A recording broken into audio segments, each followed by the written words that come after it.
بسم اللہ الرحمن الرحیم۔ معزز سامعین، نبی کریم صلی اللہ علیہ وسلم کا ایک معجزہ جو کہ ایک واقعہ کی شکل میں مسلم شریف میں موجود ہے۔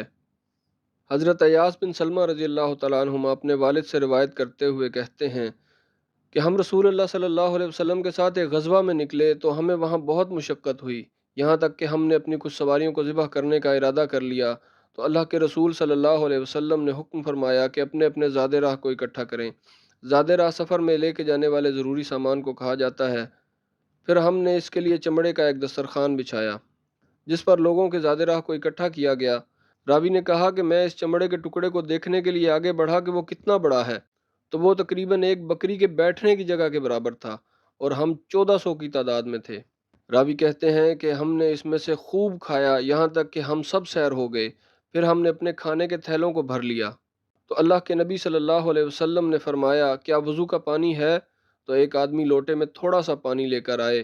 آپ صلی اللہ علیہ وسلم نے اس میں سے پانی ایک پیالے میں ڈالا تو ہم سب نے اس میں سے وضو کیا اور 1400 افراد نے اس میں سے خوب پانی بہایا۔